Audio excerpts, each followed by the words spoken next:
E aí, meus amores, a gente entra em mais uma aula de projeto de vida, justamente para fazer vocês entenderem os conceitos que levarão cada um a definir os seus próprios projetos, e esses projetos, volto a dizer, serão completamente pessoais. Na tela vocês vão observar, né, todas as observações acerca do que vem a ser o projeto de vida no ensino médio e como cada um deve fazer essas particularidades, né, esses planos estratégicos de como vai aí, né, ser determinante para o seu futuro. Então, a construção do futuro depende do que vocês possam planejar a partir desse momento, né? Então, caderninhos apostos, canetinhas apostos, e vocês vão prestar atenção. Lembrando a cada um que está assistindo a aula, tá, gente? Que mesmo a aula sendo nesse formato, todos os direcionamentos das atividades serão colocados aqui, tá? Até porque tudo da aula está na tela. Então, prestando atenção na telazinha, tá? Cai na real. Ensino médio para quê? Muitos adolescentes chegam no ensino médio sem aquela capacidade de entender como chegou lá, né? E precisando também entender as particularidades do próprio ensino médio, tá? E que particularidades são essas? O entendimento realmente do que você tem que fazer da sua vida, para onde você vai, com quem você vai. E sem interferência de terceiro, tendo em vista que esses projetos que sempre a gente analisa são projetos extremamente aí pessoais, que não devem sofrer interferências de terceiros. Então, tudo que vocês vão fazer na vida de vocês depende único e exclusivamente de vocês. A escola, ela vai ser a mediadora desse processo. Então, aí nós temos um pouco de uma análise feita com 1.350 jovens. Foi uma entrevista, e esses jovens eram justamente jovens que estavam na faixa etária aí, de vocês, entre aqueles que estavam no início do ensino médio e aqueles que estavam de saída do ensino médio ou que já haviam, no caso aí, saído do ensino médio. Então, vamos aí, tá? Essa entrevista ocorreu em 2017, entre estudantes aí de escolas públicas e privadas, independente das situações. Vale ressaltar que aqui não se levou muito em conta a questão, por exemplo, de fazer uma análise ampla de como pensa o jovem dessa faixa etária do país. Aqui foi por região, porque aqui a gente tem que analisar as particularidades regionais, porque a forma como os adolescentes pensam em cada região, muitas vezes sofre o fenômeno que a gente vai sempre analisar aí dentro das ciências humanas como um fenômeno social. A gente tem, a gente vive em sociedade, ela não determina o que nós vamos ser, mas ela ajuda aí a influenciar as nossas profissões ou as nossas escolhas pessoais. Ela não determina, tá? Então, significa dizer que uma comunidade onde você vive, ela não determina o que você vai ser, mas ela pode te dar um norte para influenciar as tuas decisões. E aí, cada um precisa avaliar que tipo de ação eu devo tomar, ações positivas ou ações negativas, né? Então, no geral, a gente tem essa tomada de decisão, seja de forma positiva ou negativa, nós precisamos sempre tomar essas decisões. Aí no gráfico, né, vocês vão ver aí as principais perguntinhas que foram avaliadas no ensino médio, tá? A capacidade que cada aluno tem de expressar as suas inquietações. A primeira pergunta está aí na tela, todo mundo acompanhando. O principal motivo para se cursar o ensino médio entre estudantes de escolas públicas e privadas em 2017. Olha a resposta dos estudantes que têm a faixa etária de vocês. O azul aí representa as escolas públicas. E essa parte aí, né, não vou nem dizer que é vermelho, né, porque parece um laranja, certo? Representam as escolas privadas.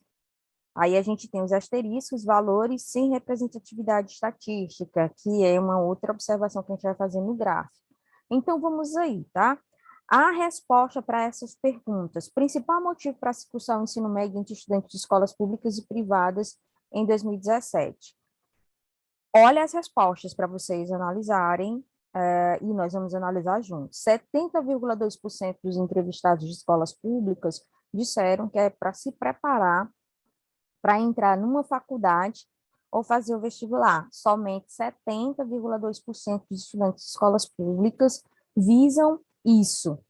Chegam lá no ensino médio e buscam simplesmente ter aquele norte, né? Não, eu vou chegar lá na terceira série do ensino médio e eu quero usar o ensino médio para me preparar para uma faculdade ou para fazer o Enem e entrar aí numa universidade, ou para fazer vestibulares, porque vestibulares ainda existem, apesar de as universidades privadas utilizarem o Enem e as notas de corte do Enem para admissão nelas, mas ainda existem vestibulares nas faculdades aí, privadas. Então, 70,2% dos alunos de escolas públicas afirmaram que o principal motivo que fazem eles aí ter uma grande expectativa de ensino médio é a preparação para o Enem, vamos dizer assim, para entrar numa universidade e a escolha de uma graduação ou de um curso. E a gente já falou sobre isso em sala de aula, sobre os princípios do projeto de vida, que não necessariamente um projeto de vida, ele visa somente a escolha aí de uma faculdade, ou um curso na faculdade, visa, acima de tudo, um planejamento para você de vida. E esse planejamento, ele parte das suas potencialidades, né, das suas competências. E isso independe do curso que você vai escolher, se é que você vai escolher, porque todos, né, são livres para escolher um curso superior ou não, ou se aperfeiçoar naquilo que você já tem de grande habilidade e principalmente competência, tá? Na rede privada, olha o número, né? 86,8% dos alunos disseram que chegam no ensino médio justamente com essa finalidade de se preparar para entrar numa faculdade, fazer o Enem e ingressar numa universidade. Vamos aí à continuação, tá? Das respostas. 16,5% dos alunos também responderam de escolas públicas que só estão, que são justamente, pessoal, ó, se você pegar aqui, 70,2%, isso aqui é o que só, aqui ainda tem um percentual, porque aqui, né, só 70,2% de escolas públicas dizem que é para entrar na universidade. 16,5% disseram que é só para obter formação básica para arrumar um trabalho, ou seja, não visam entrar numa universidade, ou nem pensam assim, tá, numa formação plena para se fazer o Enem, ou estudar de uma forma bem incisiva para chegar ao Enem. É um número muito alto, mas aqui a gente não vai questionar a pesquisa, tá? 10% desses jovens de escolas públicas disseram que ter mais conhecimento ter mais conhecimento e se formar para a vida. Então, aqui são algumas respostas que os alunos de escolas públicas deram. E aí, no geral, prestem atenção. Os alunos de escolas privadas, em sua maioria, 86,8%, dizem que estão no ensino médio para se preparar para fazer uma faculdade, ou seja, a expectativa de vida deles, profissional, é essa. Outros aí, de escolas privadas, que está lá no final da planilha, né, da tabelinha aí, eles responderam outras coisas, mas são minoria, porque se você pegar 86,8%, o que está sobrando é justamente 13,2% para fechar os 100%. O que significa, na prática, que a maioria dos alunos de escolas privadas, eles estudam no ensino médio não para focar num trabalho de imediato, eles querem chegar às universidades, ter um curso superior. Os alunos de escolas públicas, 70% querem ingressar na universidade, ter um curso superior, mas 16,5% querem somente terminar o ensino médio e ingressar no mundo do trabalho, e 10% quer ter mais conhecimento para a vida. E ainda sobrou, né, 3,3% de escolas públicas que deram outras respostas que não essas que estão na tabela. O que isso significa na prática, professora? Que há uma diferença entre a forma como os estudantes, né, de escolas privadas e os estudantes de escolas públicas encaram né, o ensino médio, e, na verdade, todos estão certos. Aqui a gente não dá para avaliar o que está certo e o que está errado. Aqui todos estão corretos dentro das suas perspectivas e suas análises pessoais. Os estudantes também vão ser questionados nessa segunda planilha sobre quais seriam as dificuldades de continuar a estudar após o término do ensino médio. Porque tem dificuldades? Tem. Quando o aluno ele é de classe média, ele visa chegar numa universidade, ele não tem tanta preocupação de se manter dentro da universidade, porque tem muitas vezes um pai, mãe ou famílias que podem estar auxiliando-os a se manter dentro das instituições, tá? Sejam elas públicas ou privadas. E os alunos de escolas públicas ainda vão ter essa certa dificuldade, porque nem todos têm famílias assim que possam estar mantendo-os dentro das universidades, independente se essas universidades sejam públicas ou privadas, tá? E aqui a gente vai analisar no geral, tá, pessoal? Então, vamos aqui, tá? Olha o gráfico. Principais dificuldades para continuar os estudos por gêneros dos estudantes em 2017. E essas pesquisas são de 2017, certo? A questão financeira continua pesando bastante. 35,8%, eu estou olhando aqui para o livro, tá, gente? Porque está na tela e eu estou gravando a aula para vocês. E aí, como fica ruim o óculos, eu prefiro tirar, porque fica dando um reflexo. E o meu óculos, como a gente utiliza muito o computador, ele é Blue Protect, né, a lente. Então, o reflexo é azul, fica meio estranho. Então, assim, vamos para a tabela. Todo mundo olhando a tabelinha, tá? 35,8% dos alunos disseram, principalmente alunos homens, aí é o sexo masculino, 35,8% dos homens dizem simplesmente que as maiores dificuldades para continuar a estudar após o ensino médio, que é a continuação dos estudos, ou fazendo aí um curso técnico, ou um curso superior, é a questão financeira, que muitos não encontram um pé de apoio, né, uma válvula de escape, e tem dificuldade de se manter pós-ensino médio. Então, muitos aí resolvem ou procurar um emprego, felizes daqueles que conseguem encontrar, né? Então, no geral, aí 35,8% dos homens têm dificuldade de se manter nas universidades, então dizem que o problema para continuar os estudos pós-ensino médio é a questão financeira. 43,4%, que aí representa o sexo feminino, né, que são representa a maioria das estudantes, dizem que também a questão é financeira, por isso muitos terminam só o ensino médio, ficam no ensino médio, e depois do ensino médio, o que é que vão focar?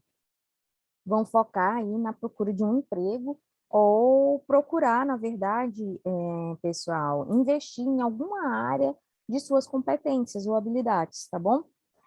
13,7% dos homens dizem que é muito difícil conciliar o estudo pós-ensino médio com o trabalho, porque é uma carga bem pesada, porque muitos têm que trabalhar de dia e estudar à noite, então fica uma carga realmente muito pesada. As mulheres, 13,4%, dizem a mesma coisa, né? Que é difícil conciliar trabalho com estudo, mas isso não significa dizer, meus amores, que é impossível. A professora que aqui está dando aula para vocês, tá? É um desses exemplos. Nunca deixei de trabalhar, comecei a trabalhar com 13 anos, isso nunca foi um empecilho. Agora, é muito palpável que vocês coloquem na cabeça, né, que é mais difícil, mas não é impossível. Eu, pelo menos, sempre trabalhei, me mantive nas universidades sem precisar tanto de estrutura familiar, financeira, até porque eu não venho de família rica, né? E a maioria também não vem. Então, significa dizer que com força de vontade tudo dá certo. Então, desde os 13 anos eu trabalho, nunca parei, e eu mesmo me mantinha nas universidades. Estudava à noite nas universidades, e assim foi até, né, eu chegar a ter a minha primeira formação superior. Então, significa dizer que que todos conseguem. Se eu consegui, outros conseguiram, você também tem que tirar isso da sua frente, né? Tem que tirar isso como barreira, porque às vezes a pessoa cria barreiras para não continuar os estudos. certo? Mesmo a gente sabendo que tem inúmeras dificuldades, mas a gente não pode criar essas dificuldades mais do que elas já existem, para só dar uma resposta no final e dizer eu não consigo, porque é muito pesado. É muito pesado, eu não estou dizendo que é leve, né? Mas a gente consegue. 11,9% dos homens disseram, né? Dizem, e principalmente nessa pesquisa, afirmaram que as maiores dificuldades para continuar os estudos pós-ensino médio é o interesse mesmo e a dedicação. Terminou o ensino médio, acaba o interesse, a dedicação para continuar nos estudos, e as mulheres aqui, não, a resposta delas não foi tanto voltada à questão do desinteresse, o que significa dizer que as mulheres são interessadas, tá, gente? Somente 8,6% das mulheres disseram que há um desinteresse, sim, uma falta de dedicação nos estudos quando se termina o ensino médio, o que é um empecilho, uma grande dificuldade para a progressão, né, a continuidade dos estudos pós-ensino médio. Aí nós continuamos, tá, gente? 9,6% dos homens dizem que o problema de continuar os estudos são a localização das instituições onde se encontram os cursos de graduação, porque às vezes são distantes de casa, e aí tem a questão da locomoção mesmo. E quando a gente fala das nossas particularidades, tá, pessoal? Aí é que a gente precisa avaliar bem, até porque na nossa cidade a gente tem problemas, literalmente problemas, que não são probleminhas, são problemas gigantes acerca de transporte público. 10,2%, no caso aí as mulheres, dizem a mesma coisa, que é a questão de localização. Quando a gente fala localização, a gente está subentendendo que se as pessoas moram distante das universidades, isso atrapalha, assim, essas pessoas irem para a universidade. Às vezes falta transporte, e aí, quando a gente avalia o nosso estado, a nossa cidade, a situação, volta a dizer, é complicada, porque hoje, Teresina tem uma dificuldade com o transporte público, tem alguns horários que nem transporte não tem mais, ônibus, né? Então, alguns alunos nossos, às vezes, têm que sair até mais cedo da sala de aula, perdendo aula, tendo que perder aula. Claro que os professores não colocam falta, mas a gente já sabe dessas realidades que acabam atrapalhando também o desenvolvimento dos nossos alunos. 7,8% dos homens dizem que no ensino médio eles têm essa dificuldade de pensar o futuro e continuar os estudos pós-ensino médio, justamente por conta da limitação de acompanhamento dos conteúdos didáticos. Eles não se sentem totalmente aí, tá, gente, seguros para continuar os estudos sozinhos. E no ensino superior é diferente do ensino médio, tá? O ensino superior, os alunos não têm tanto válvula de apoio, os professores, assim, que passam as atividades detalhadamente, se colocam à disposição, sempre para esclarecer dúvidas. No ensino superior é um pouco mais delicado, porque os professores não têm todo esse traquejo, essa facilidade de estar próximo dos alunos, de muitas vezes passar em um corredor, falar com o aluno, ter essas proximidades que no ensino médio a gente ainda tem. 6,9% das mulheres dizem a mesma coisa, né? Tem esses problemas relacionados às limitações. E limitação aqui, literalmente, é limitação para acompanhamento de estudos, porque no ensino médio, quando o professor dá aula, ele coloca no quadro o que ele vai querer, as atividades que ele vai querer, como ele vai querer, e ele fica cobrando, ei, vocês fizeram atividades tal, dá o vistozinho no caderno, né? Ó, é valendo isso, vale isso aqui, vale um ponto, vale isso, por uma questão de qualificar as atividades dos alunos. No ensino superior não tem isso. Se o aluno fez, beleza. Se não fez, o professor não vai cobrar, mas no final vem o resultado, né? O aluno é reprovado em determinadas disciplinas. 4% dos homens dizem que há uma dúvida vocacional, por isso que muitos param no ensino médio, porque eles não têm, chegam no ensino médio e eles não são preparados para a escolha de uma profissão, seja ela de graduação, a escolha de um curso, ou simplesmente que tem alguém para incentivá-los a entender o que é o ensino técnico, ou o que é, por exemplo, o profissionalismo em torno daquilo que a pessoa já sabe fazer bem. 4,9% das mulheres dizem a mesma coisa, que têm dúvidas vocacionais. Isso significa dizer que muitos chegam no ensino médio sem saber nem o que é que vão fazer da vida, e isso é muito difícil, tá, gente? Porque nós só vamos ter 3 anos para trabalhar essas particularidades de cada um, fazer com que cada um se entenda como agente transformador da sociedade onde nós estamos e como um elo de ligação, onde, através de você, a sociedade espera um profissional, seja ele um cabeleireiro, seja ele uma manicure, seja ele um esteticista, um design do interior, um arquiteto, um engenheiro, um professor, mas nós precisamos ter um norte, né? Então, quando tem dúvidas vocacionais, quem vai tirar essa dúvida? Justamente no projeto de vida a gente vai traçar essas estratégias de retirada de dúvidas sobre as competências, habilidades, e por isso o Projeto de Vida está bem próximo dos professores das outras disciplinas, tá, gente, para poder tirar dúvidas e entender quais são os melhores alunos por área de conhecimento, porque a partir do momento em que a gente consegue identificar os alunos por área de competência, aí é que a gente vai avaliar as potencialidades de cada um. E a gente já conversou em sala de aula justamente sobre as competências e as habilidades que todos devem ter, principalmente aí as competências a serem trabalhadas durante o ensino médio. E quem vai trabalhar tudo isso, pessoal, junto com as outras disciplinas, será o projeto de vida, porque o projeto que a gente tem que traçar é um projeto, um planejamento de vida, não é só uma escolha de eu vou fazer, eu tenho que sair do ensino médio, eu tenho que ter um curso superior. Não necessariamente você vai ter que focar só no curso superior, você vai ter que ter o plano B, o plano C, certo? 22,9% dos alunos responderam outras coisas. Por que que eles em si não conseguem continuar os estudos do ensino médio, né? Ou pós-ensino médio? Por que que eles não conseguem continuar os estudos aí dentro de uma universidade? Por que que é tão difícil continuar os estudos? As mulheres, em sua maioria, responderam, né? 25,1% responderam também outras coisas. 18% dos homens e 16,4% das mulheres disseram que não tem nenhuma dificuldade em continuar os estudos após o ensino médio. Mas é um índice muito baixo. Olha aí, gente, na tabela. Somente 18, menos de 20% dos homens e das mulheres de escolas públicas e privadas. Sério, gente, olha a complicação. Nós temos 100% de uma planilha, né? Menos de 20% dos homens e das mulheres de escolas públicas e privadas disseram que não tem nenhuma dificuldade em continuar os estudos nas universidades ou faculdades pós-ensino médio. Mas olha a quantidade de dificuldades que a gente vai ter.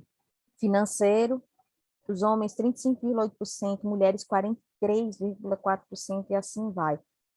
São dados alarmantes.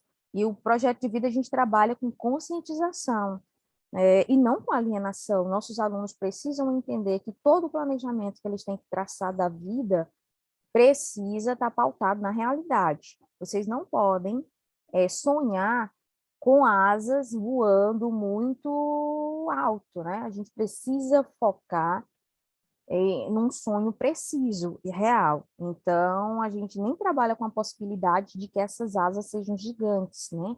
A gente precisa trabalhar com o chamado voo terrestre. Claro que não existe voo terrestre, né, gente? Então, vamos focar, tô brincando. Então, vamos focar mesmo na possibilidade real. O que que eu tenho agora? Como eu posso trabalhar o meu futuro, porque o futuro precisa chegar. Eu não posso simplesmente achar que ele não vai chegar. Ele tem que chegar. Então, vamos aqui, sessão trocando ideias, do qual vocês vão fazer no caderno, tá? E quando nós voltarmos, a gente vai fazer, né, toda essa roda de conversa, no sentido de debater essas questõezinhas pelas respostas que vocês deram, tá? Então, no caderno, sessão trocando ideias. Então, pegue a sua canetinha linda e maravilhosa e já faça aí, tá? Tá na tela, anotem essas perguntinhas. Por que vocês, e aí você só precisa analisar que aqui você não vai colocar no plural, sempre a gente no Projeto de Vida vai trabalhar o pessoal. Então, a pergunta vai ficar assim, por que você está cursando o ensino médio? Aí você responde, né? E aqui, mediante a sua resposta, é que a gente vai tentar fazer um debate na semana em que nós voltarmos as aulas presenciais, mas vocês prestem atenção no que vocês vão responder, tá? Por que você está cursando ensino médio? A sua resposta se alinha ao que mostra o primeiro gráfico? Se alinha nesse primeiro gráfico? Aí você tem que avaliar. O que é que o primeiro gráfico está dizendo? O principal motivo para se cursar o ensino médio entre estudantes de escolas públicas e privadas em 2017 mostrou que 70,2% dos alunos de escolas públicas dizem que tentam se preparar para entrar numa faculdade. Já os alunos de escolas privadas, quase que em sua totalidade, têm essa finalidade. De escolas públicas não têm essa finalidade 100%. Avalie a tabela, tá? 2. Quais são suas expectativas, seus desejos e suas aflições em relação a esta e às próximas fases da sua vida? Quais são as suas preocupações agora e no futuro? O que é que te preocupa no futuro? O que é que te preocupa agora e o que é que te preocupa aí no futuro? Pessoal, façam essas atividades, tá? Isso aqui é para fazer, tá? Por isso que tá aí funciona como um quadro, tá? E realmente é um quadro, então anotem isso aqui. O que se fala sobre projeto de vida, né? Vamos avaliar aqui. Prestem atenção. Projeto de vida, planejamento estratégico acerca do futuro. E para você planejar o futuro, é necessário que você entenda o presente. Aqui são só algumas atividades que a gente vai promover com vocês quando nós aí retornarmos, certo?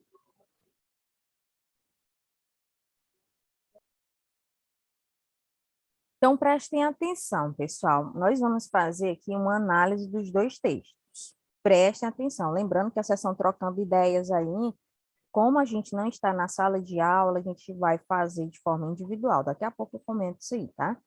Prestem atenção no trecho 1 e no trecho 2. Por quê? Porque essa vai ser uma atividade de leitura, onde a gente vai avaliar os dois textos que falam sobre o projeto de vida e avaliar as, vamos dizer assim, as questões que estão aí no Trocando Ideias, que é essa do lado aí. Duas atividades vocês vão fazer, tá? A primeira é essa aqui, que a gente já avaliou, que vocês vão ter que fazer no caderninho. Respondam essas no caderno. Vamos agora para o trecho 1. Prestem bastante atenção. Eu vou tentar aumentar o zoom aqui para 200. A professora é meio tecnológica. Meio não, eu sou completamente tecnológica, tá? Então, vamos aqui. Eu acho que ficou melhor para vocês enxergarem. Vamos aí, todo mundo enxergando na tela, trecho 1. Projeto de vida, num sentido amplo, é tornar conscientes e avaliar nossas trilhas de aprendizagem, nossos valores, competências e dificuldades, e os caminhos mais promissores para o desenvolvimento em todas as dimensões. Que dimensões são essas? Preste atenção, que dimensões são essas? Pessoal, eu preciso estar feliz com as decisões que eu tomo. Social, eu preciso entender a sociedade onde eu vivo, porque as minhas decisões impactam na sociedade onde eu vivo, tá? E as decisões profissionais, né? Que é o desenvolvimento profissional. As minhas decisões, a escolha da minha profissão precisa ser bem acertada, porque eu não posso ser um profissional frustrado. Então, dimensões pessoal, que é o que a gente vai trabalhar na primeira série, a dimensão social, que é o que você faz em sociedade, o que impacta nessa sociedade, e o profissional, que é na terceira série. Só que agora a gente está na primeira, então por isso o texto está falando dessas dimensões, pessoal, social e profissional. Nós precisamos estar bem nas três dimensões. Então, tudo que eu for tomar de decisão, toda tomada de decisão precisa, de forma plena, estar dentro das três dimensõezinhas, tá? Pessoal, social e profissional. É um exercício constante de tornar visível na nossa linha do tempo nossas descobertas, valores, escolhas, perdas e desafios futuros, aumentando nossa percepção, aprendendo com os erros e projetando novos cenários de curto e médio prazo. É um roteiro aberto de autoaprendizagem multidimensional em contínua construção e revisão, que pode modificar-se, adaptar-se e transformar-se ao longo da nossa vida. E pode. Nossos projetos vivem sendo alterados. Eu não estou falando, tá? Mudados, alterados. Alterado significa, né, que pode ocorrer algumas alterações, mas eu não estou dizendo que o projeto tem que ser 100% mudado, tá? Porque a nossa vida, como ser humano, ele vai se adaptando a muitas transformações, as nossas escolhas também vão passando por transformações, tá? Então, aí foi tirado do livro, né, do José Morin, a importância de construir projetos de vida na educação. Então, eu tenho que ter um projeto de vida, todos nós precisamos. O trecho 2, considera-se fundamental o respeito à história, identidade cultural e religiosa, constituição física e biológica e a possibilidade de construção de autonomia e pertencimento social. Professor, o que é isso? Eu preciso respeitar a história, eu não posso ir contra a história, porque a história é a ciência das ciências humanas, né? Eu não posso tirar, deixar esse fundamento da identidade cultural e religiosa. Eu preciso respeitar as identidades culturais das pessoas e as religiões de cada pessoa. Eu preciso também respeitar as formas físicas das pessoas, como também respeitar as nossas, tá, gente? Aqui eu estou falando do outro, mas a gente precisa também respeitar as nossas. Os padrões, que não existe padrão biológico, né? Mas a gente precisa respeitar, né, os mecanismos biológicos, a nossa biologia, mas também respeitar a biologia do outro, a estética do outro, né? Que não é essa estética de ter uma padronização corporal, tá? Então, assim, nós precisamos entender a autonomia, que somos seres autônomos. Eu preciso me entender como um agente que pertence à sociedade. Então, tudo que eu faço impacta na sociedade onde eu vivo, na comunidade onde eu vivo. O projeto de vida representa o desejo da criança e do adolescente, incluindo o desejo de sua família, quando ela está presente. E aí, o desejo da família não necessariamente tem que ser 100% colocado pelo adolescente como o fundamental, porque aí muitas vezes o adolescente esquece de que ele também tem que ter desejos. Ah, professora, eu quero fazer isso porque meus pais, eles querem. Não é esse tipo de resposta que no projeto de vida a gente quer escutar. Os pais precisam ser escutados pelos filhos, com certeza. Mas isso os pais não podem determinar a construção pessoal e profissional dos adolescentes. Eles influenciam, por isso tem que haver muito diálogo entre as famílias, entre os adolescentes, entre a escola, para não haver choques, tá? O porquê, olha aí, tá? O educador, no caso aí, o educador que é o responsável pelo projeto de vida, deve, portanto, ser bastante sensível para, ao mesmo tempo, estimular, provocar e respeitar as escolhas individuais, claro, aí vocês vão sempre ver que a professora, gente, eu sempre vou respeitar meus alunos, as particularidades de cada um, tá? Sem que, dessa forma, esteja impondo seus desejos e expectativas. Professor nenhum, educador nenhum, pai nenhum pode estar impondo, ninguém, nós não estamos mais numa sociedade de imposição, nós estamos numa sociedade onde a gente consegue as coisas pela via da educação, tá? Pela via da compreensão, é do pedido, não da imposição. Eu sempre parto do princípio que um grande educador, pessoal, ele consegue as coisas pela capacidade que ele tem de dialogar.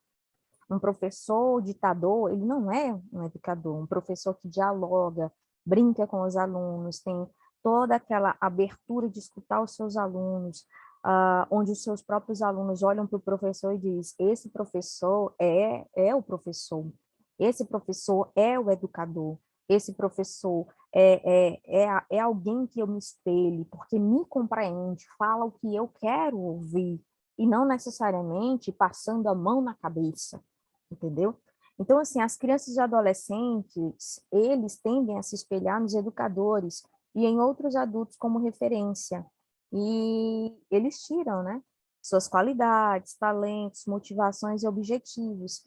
E é muitas vezes assim que se cria o exercício de desejar, sonhar, imaginar e fazer planos. E é claro que estes não são fixos. Os planos, pessoal, como eu já falei para vocês, por mais que a gente trace aí um planejamento, eles podem ser alterados ou sofrer alterações. Mas não significa dizer que ele vai ser mudado, vamos rasgar, eu não quero mais isso. Pode acontecer também, mas a gente precisa, dentro do projeto de vida, entender que tudo na vida pode ser alterado. Até a gente, como ser humano, a gente pode, né, passar por transformações. Podem mudar, e mudam mesmo, porque novas possibilidades surgem, tudo está em constante movimento, inclusive a vida da gente, tá?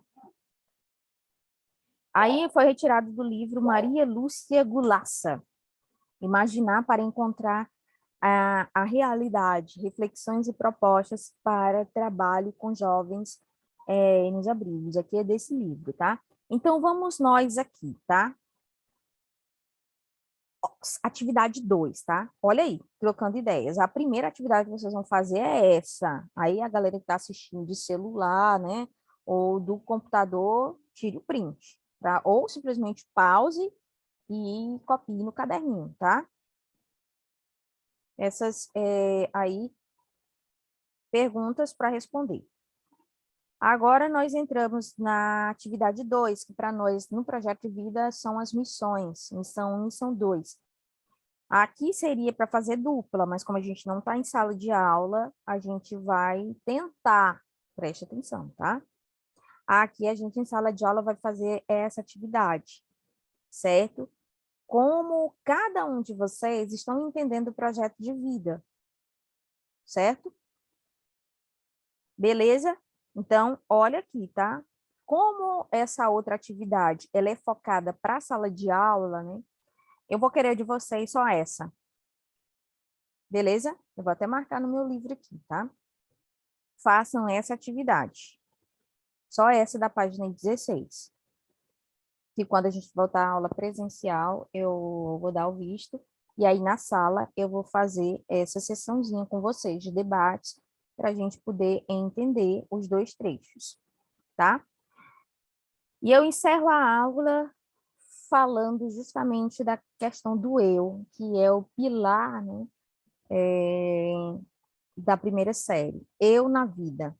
Aqui, pessoal, lembra que a gente na primeira aula falou sobre essa questão da construção dos diários. Eu até brinquei, né, que a geração dos pais de vocês, talvez os avós, vieram de uma geração onde se escrevia bastante em um diário. Então, todas as suas inquietações, escreviam lá nos diários. Hoje, a geração de vocês é uma geração que perdeu a capacidade de ter um diário. O que era o diário naquela época? Era igual um caderninho onde tudo você copiava, né?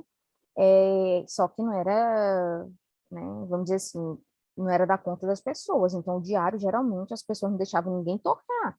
Porque você tivesse problemas num dia X, né? Aí você copiava lá. Hoje eu tive um problema assim, assim, assim.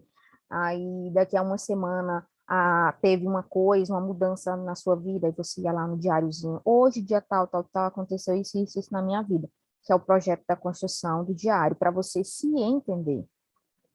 E aí, na sala de aula, lembra que eu brinquei, que hoje a geração, ela muitas vezes não quer nem saber do diário, né? Mas quer saber de estar no diário eletrônico, porque muitos trocaram o diário físico pelo diário eletrônico, onde coloca tudo que vai fazer na rede social, né? E isso aí é preocupante. Então, vamos aqui. Aqui seria a dinâmica do diário. Se você tem um diário, um caderninho que você copia, né? Olha, hoje eu estou me sentindo assim, assim, assado, eu tive uma dificuldade assim, eu tive uma dor de cabeça muito ruim, provocada, eu acho que foi por isso que foi provocado. Aqui, se você já tem essa capacidade de construção do seu diário, que pode ser um caderninho, tá pequeno, aí o que você teria que colocar nesse diário?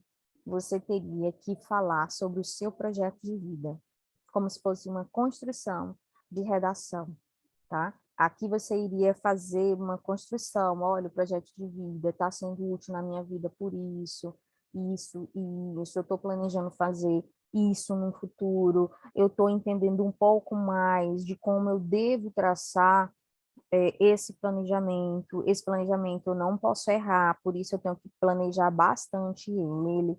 Então, é dessa forma, tá, gente, que a primeira série, durante a primeira série inteira, a gente vai estar trabalhando essas missões, certo? Dúvidas? Coloquem nos comentários ou guardem aí, anotem no caderno, tá? E aí a gente tira quando retornarmos nossas aulas aí presenciais. Então, meus amores, da primeira série, foi um prazer enorme, tá? E a gente vai continuar partilhando nossas experiências dentro do projeto de vida, do mais, até a próxima aula, tá? Um abraço, tchau!